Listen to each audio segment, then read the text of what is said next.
This is the Anker SOLIX F2000 portable power station, PowerHouse 767, and I've been using it as my main all-in-one backup and off-grid power box. From my experience, it's built around three things: big power, fast charging, and serious durability. It stores 2048 watt-hours out of the box, and you can add the expansion battery to get 4096 watt-hours. The AC inverter delivers 2400 watts of clean power, and it has smart surge handling that lets it ride out short spikes from appliances that hit hard at startup.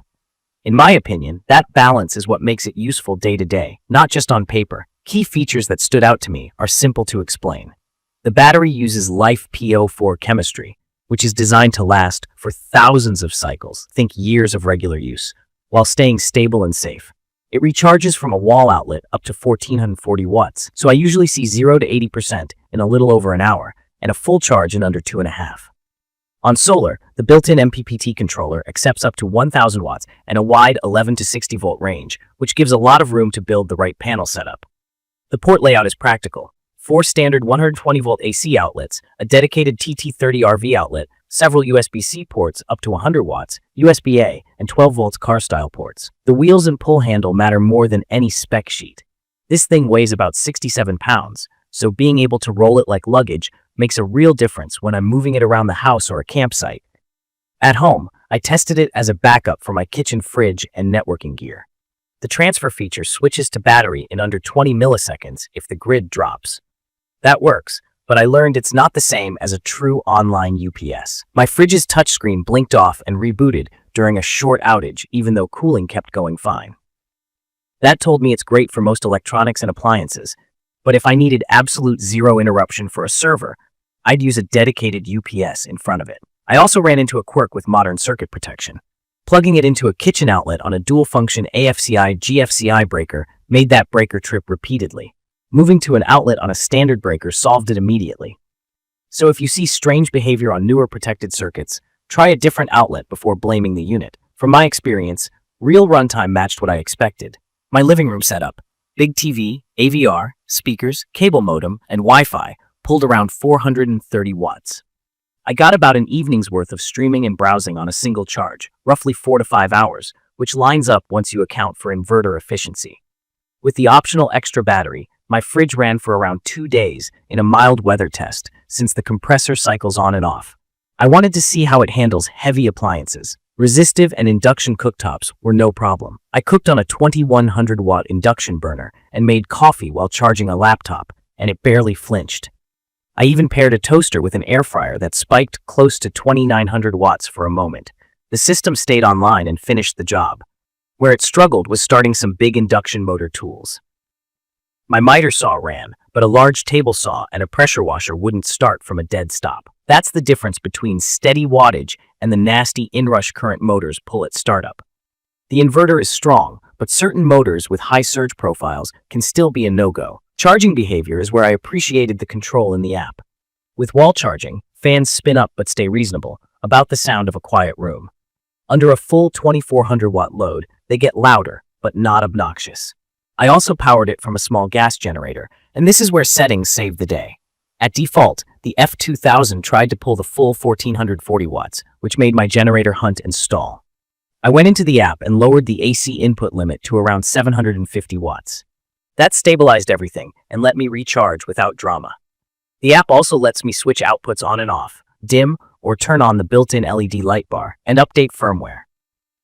Bluetooth can be a little fussy. Every now and then, I have to tap the button on the unit to wake the connection. Not a deal breaker, just something I noticed. Solar charging took me a minute to get right, and I want to explain it simply. The solar input accepts a lot of power, but the current limit depends on voltage. Below about 32 volts, it caps the current at 10 amps. Above that, it allows up to 20 amps.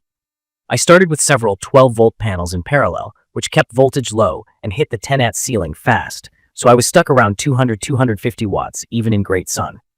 Rewiring pairs of panels in series raised the voltage into the 40-volt range, and then the F2000 opened up, letting me pull 700 to 900 watts on a sunny day with a clean angle. If you're new to solar, think of it like gears on a bike. You need the right combination of volts and amps to climb the hill. Series adds voltage, parallel adds current. For this unit, series is the key to faster charging. On build and handling, it's honest-to-goodness beefy.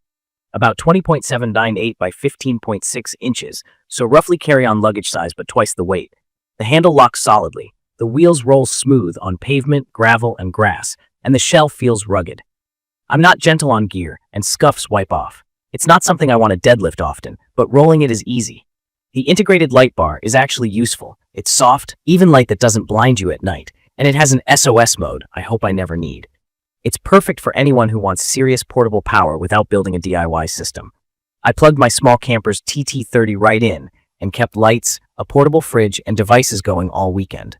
At home, it's a reliable backup that keeps food cold and Wi-Fi alive. At work sites or photo shoots, being able to run tools or charge batteries fast makes the day smoother. I'd recommend this for homeowners who want multi-day outage coverage with the expansion battery, RV and van folks who prefer a clean all-in-one solution, and creators or contractors who need dependable power off-grid with fast top-offs. If you just want to charge phones and a cooler on a picnic, this is overkill.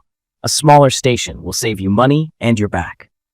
If you need zero interruption protection for mission-critical computers, pair it with a proper online UPS. In my opinion, the strengths outweigh the quirks.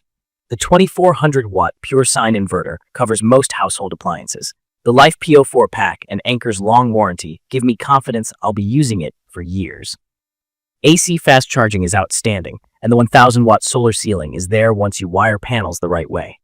The trade-offs are real. The weight is significant. Some AFCI, GFCI circuits won't play nice, certain motor tools may not start, and the app can be finicky on Bluetooth.